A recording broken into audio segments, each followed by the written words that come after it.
E já de volta, esse é o seu Vida de Saúde, o nosso Vida de Saúde. Graças a Deus aqui a gente sempre traz grandes médicos e especialistas que com sabedoria, e a gente pode aqui no Vida de Saúde, o que diferencia é que no Vida de Saúde a gente pode aprofundar. A gente traz o médico, a gente aprofunda o tema, então a gente não quer que no final do programa você tenha dúvida. Pelo contrário, que você tenha assim, o máximo de informações assim, para passar até adiante informações corretas. E o tema de hoje, transtorno de déficit de atenção e hiperatividade, com o Dr. Fábio Fonseca, psiquiatra, né? Ô doutor, aqui perguntas estão chegando. A Francisca Araújo Alves, do Rio de Janeiro. Obrigado, dona Francisca. Eu tenho um neto de 3 aninhos. Ele não fala, ele é muito irritado, ele grita muito, vai para a escola, às vezes volta gritando. Isso é transtorno de déficit de atenção? Ô, dona Francisca, eu já quero adiantar. Não. Porque com 3 aninhos não é uma idade para se diagnosticar isso, doutor, correto? Correto. Na maioria das vezes a gente só vai conseguir dar esse diagnóstico na idade escolar, né, e depois de um tempo de acompanhamento, e ele está tendo uma alteração de comportamento que pode significar uma série de questões emocionais ou psiquiátricas, ou ambas, e aí realmente só um especialista para avaliar isso com cuidado, né? Avaliar o que está acontecendo no contexto da família, avaliar em que situações ele apresenta isso ou não, avaliar como é que está o ambiente. Então, é uma situação complexa e ela vai precisar realmente ter um especialista.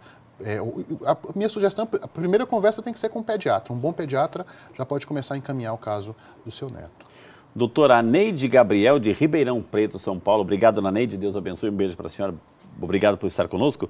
Seu filho tem síndrome de déficit de atenção. Foi tratado até os 17 anos. Hoje tem 35 anos e ele piorou muito. Se tiver, aqui, eu vou ler o que está escrito aqui. Se tiver guaraná, ele toma. Se for drogas, ele usa. Não distingue.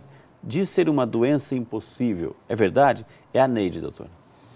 Olha, dona Neide, seria importante a gente tentar entender o que fez com que seu filho abandonasse o tratamento. Porque, Frei, os sintomas do déficit de atenção podem se tornar mais dramáticos, não necessariamente na idade escolar ou na adolescência, mas é justamente quando a pessoa se torna adulto, perde aquela toda estrutura que a família dá e tem que começar a viver a vida por si próprio. E é nesse momento em que as exigências vão ser maiores, e a gente já tem até alguns estudos que demonstram que famílias muito estruturadas podem fazer com que o déficit de atenção não apareça, e aí quando essas pessoas saem de casa, elas começam a ser exigidas e o déficit de atenção que estava escondido porque a família realmente fornecia bastante estrutura e apoio. Então, respondendo a ela, ele deveria ou ele poderia voltar a buscar tratamento, né? Para tentar resolver essa questão da dependência química, da falta de controle, da dificuldade de organizar as metas e de conduzir a vida dele de uma maneira mais planejada. Então, eu diria que não é tão ruim assim, tão catastrófico, se ele assumir que ele tem o déficit de atenção, se ele tiver realmente, e ele buscar ajuda e buscar tratamento. E ele pensar que ele pode reorganizar a vida dele e ele vai ter que lidar, de fato, com todos esses anos em que ele viveu de uma maneira muito desestruturada, provavelmente porque talvez ele não acreditasse nesse diagnóstico ou porque talvez ele não se sentia confortável com a ideia de tomar medicação. Daí a nossa necessidade de desmistificar a psiquiatria e dizer para você que tomar uma medicação psiquiátrica não é um demérito, não é um defeito, é apenas uma necessidade que pode tornar a sua vida tão boa, tão saudável, ou quase tão boa e quanto saudável quanto qualquer outra pessoa. Doutor, assim, essa questão é muito interessante que o senhor colocou, assim, a pessoa às vezes não vai no médico psiquiatra, né, porque o psiquiatra vai dar remédio, assim, enfim, mas a pessoa tem em casa, está lotada de medicamento que ela mesma comprou, automedicação, então isso ela toma por conta própria, etc., mas não quer do médico, etc., que realmente vai fazer o efeito pelo qual foi prescrito, né. Doutora, tem mais um pouco de pergunta? Vamos lá.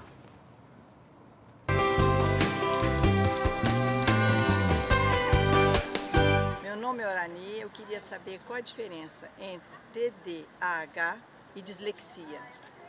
Aí entrou um tema novo, doutor, TDAH e dislexia.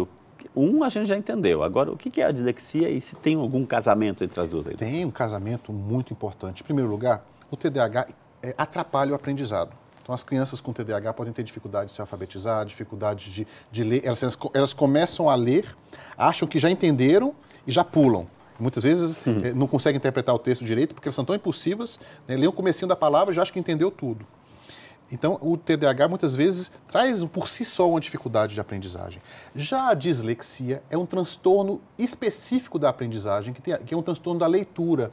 A pessoa pode não ter TDAH, mas ela não consegue decodificar as letras. O cérebro tem dificuldade de decodificar as letras e as palavras, e isso muitas vezes não tem nada a ver com TDAH. E o complicado, porque tudo às vezes tem que complicar um pouquinho mais, o TDAH, lembra que eu falei que o TDAH em 80% dos casos está associado com outro problema emocional, outro problema psiquiátrico. Um deles é a dislexia.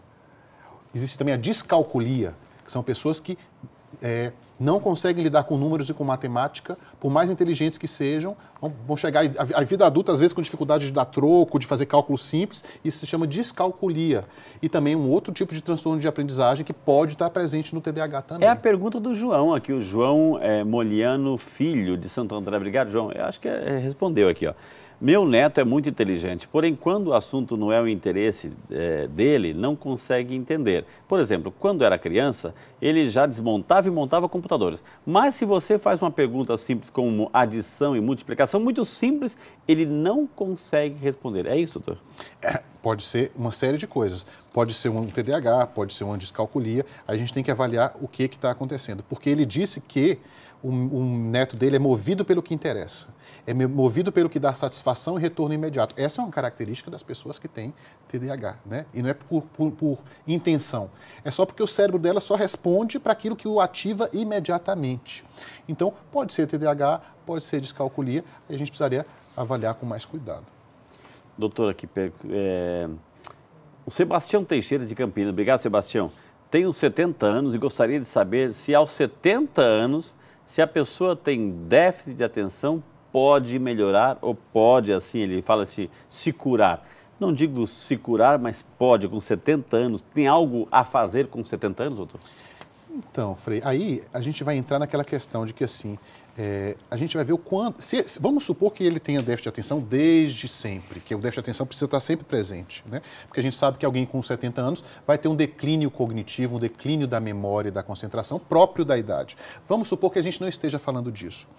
A gente vai precisar perguntar para ele quais são as expectativas e quais são as demandas que ele tem para começar a tomar medicação aos 70 anos. Né? Que é um momento da vida dele em que ele realmente poderia estar usufruindo de várias outras coisas. E aí, como a chance de ter uma doença cardiovascular, a chance de ter um problema neurológico é maior, isso teria que ser feito com muito cuidado. Né? Então, assim, respondendo em tese, é possível a gente começar a medicar alguém com 70 anos por déficit de atenção, mas na maioria das vezes se trata de um declínio cognitivo próprio da idade, se trata de uma outra questão que não o déficit de atenção. Agora, as pessoas com déficit de atenção, que nunca foram diagnosticadas, elas envelhecem, né? E podem sim, hipoteticamente, chegar à terceira idade ou à velhice, não diagnosticadas e necessitando de um tratamento. E aí esse tratamento, como envolve estimulantes, tem que ser feito de uma maneira muito cuidadosa, porque tem um risco cardiovascular, que seria mínimo para alguém jovem, né, e saudável, mas para alguém com 70 anos, eu não me arvoraria, eu não prescreveria um estimulante para alguém de 70 anos tão facilmente assim. Agora, doutor, assim, o fato de entendemos que o TDAH, o transtorno, enfim, ele se manifesta na idade do aprendizado, etc., escolaridade, onde vai exigir um pouco mais da memória, atenção, foco, enfim. Mas, de repente, a pessoa veio normal, passou para essa idade normal, e lá na frente houve uma ruptura, ou não acontece, ou seja, um TDAH tardio, acontece? O senhor está entrando numa questão que é super recente e que os pesquisadores estão descobrindo que, quando a gente acompanha a quantidade de crianças que têm TDAH e sabendo que 1/3 das crianças vão melhorar espontaneamente, não vão ter mais TDAH, isso acontece, a gente acaba tendo uma quantidade de adultos um pouco maior. E os pesquisadores estão muito intrigados com isso e se descobriu que, em determinados ambientes muito estruturados, famílias muito estruturadas, né, em casos de TDAH leves a moderados, os sintomas podem simplesmente não aparecer ou a família consegue lidar com aquilo de uma outra forma.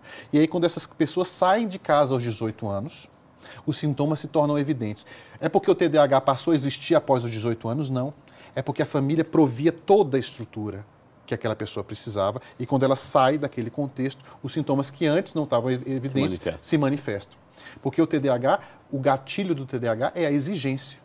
Mas também, se a gente pensar numa família muito estruturada, tem famílias que fazem tudo pelos filhos e estão meio que super protegendo e meio que impedem que não sei se a gente pode dizer que impedem ou camuflam esses Isso sintomas. quer dizer. Isso é um motivo de discussão e recentemente nos congressos de psiquiatria tem sido muito discutido esses casos de TDAH tardio em que não apareciam sintomas na infância e que muitas vezes tem a ver com ambientes muito estruturados e que fornecem para aquela criança com TDAH muito do que ela precisa, de maneira que ela consegue ser acolhida e aprender a despeito do TDAH. Bom, doutor Fábio, diante dessa situação, um fato real, um casuísmo, assim, situações onde os pais levaram a criança para algum evento social, festinha de amiguinho, de escola, sei lá, de repente verificavam essa desordem, enfim, subir a cadeira, etc., chamavam atenção, enfim, quebrava as coisas. De repente, né, os pais começam a não levar mais essa criança. Deixar em casa com a tia, com a babá, enfim, com a vovó, enfim, eles começam... Isso vai ter consequências também, doutor? Quando chegar em casa, ele vai quebrar tudo? Essa criança, provavelmente, Frei, ela exibe esse comportamento, não só nas festas, mas em casa, em quase todos os lugares. E esse é um Então, eu isolo essa criança do convívio social. Não. Essa criança precisa ser tratada e os pais precisam ser muito bem orientados, porque, via de regra, é isso que acontece. A criança começa a ser isolada pelos pais, pelos colegas, ela passa a não ser benquista e os pais precisam lidar com o que a gente chama de reforço positivo e extinção do comportamento. Eles precisam ser orientados, porque se a criança ela responde só pelo que dá gratificação imediata, então a gente tem algumas técnicas para lidar com essas crianças, né? De tratar, dar ordens específicas, você gratificar imediatamente o bom comportamento, você punir ou retirar coisas que ela queira imediatamente. Qual é a dificuldade dos pais, muitas vezes, Frei? É manter a constância, porque muitas vezes eles se sentem tão exauridos e cansados que eles precisam da ajuda de um profissional para conseguir dividir esse papel de monitoramento e conseguir ser bastante constante nessa coisa de reforçar o comportamento que eles querem e não gratificar ou punir o comportamento que eles não querem. E algumas pessoas podem não gostar de ouvir isso, porque alguns educadores acham que essa não é a melhor maneira de educar. Eu não vou entrar nesse mérito, mas a gente sabe que funciona muito bem para crianças com déficit de atenção, né? É assim, você dá recompensa imediata pelo comportamento bem-sucedido que você quer, pelo comportamento que você deseja e também não dá impunemente. A criança quer brincar de videogame, a gente tem uma técnica que a gente chama de economia de fichas.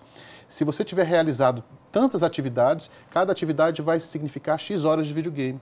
E isso tem que ser feito de uma maneira muito congruente com os pais. Isso que eu lhe perguntar, doutor, assim, a questão do limite, ou seja, até que ponto, ou seja, do ponto de vista dos pais, essa atenção que tem que ter. Mas do ponto de vista da pessoa que tem isso, né?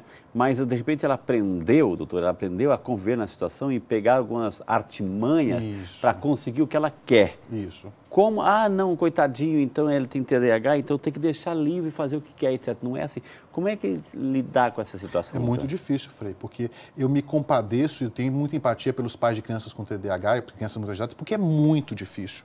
E às vezes eles se sentem exauridos e tão cansados, porque é muito difícil mesmo. E as crianças às vezes aprendem que elas podem vencer no cansaço, que uma hora o pai e a mãe não vão... E aí esse comportamento vai sendo reforçado. Sem perceber, não é que a criança tenha essa intenção, é que tudo o que dá certo, a gente repete. E esse tipo de comportamento vai se repetindo não só pelo TDAH, mas por esse ambiente que vai sendo cada vez mais permissivo para esse tipo de comportamento. E quando, doutora, a criança, ela usa outras artimanhas, assim, tomou um remédio? Tomei, mãe. Tomei, pai. E não tomou. Os pais precisam supervisionar a medicação, né? E até que essa pessoa tenha maturidade. E a gente lembra que o TDAH envolve uma imaturidade. As crianças e os adultos com TDAH são mais imaturas emocionalmente, né? Podemos chamar de uma falta até de autonomia, doutor? De certa forma, uma imaturidade emocional. Então, essas crianças vão precisar serem supervisionadas por muito mais tempo, né? Então, a gente tem uma conta meio grosseira, por exemplo. Uma pessoa de 18 anos com TDAH, muitas vezes ele tem a idade emocional de alguém com 12 anos. Né? Então, é muito difícil, por exemplo, você ver alguém com TDAH e começar a dirigir aos 18 anos. Porque além dessa pessoa precisar ser medicada, ela vai precisar adquirir um pouco mais de maturidade. Né? Então, a gente tem uma conta um pouquinho grosseira, mas se a gente for falar em termos emocionais, a gente pode tirar um terço ali né, da idade da pessoa, porque ela lida com as coisas de uma maneira muito infantil. A infantilidade, a puerilidade é algo muito presente no TDAH. Não vou falar de uma maneira categórica que todos tenham isso, mas a gente consegue perceber isso de uma maneira muito constante. E a gente mencionou aqui que determinadas regiões do cérebro têm um atraso de espessamento, de amadurecimento de 2 a 3 anos. Né? Não tem a ver com inteligência, deixar isso bem claro. As pessoas que têm DH podem ser tão inteligentes quanto qualquer outra pessoa. Tem a ver com a capacidade de planejar e organizar as coisas. Foco, né? Concentração, foco, meta, né? Gente, tá muito bom o papo, eu vou ter que chamar rapidinho um outro intervalo. Temos mais um bloco.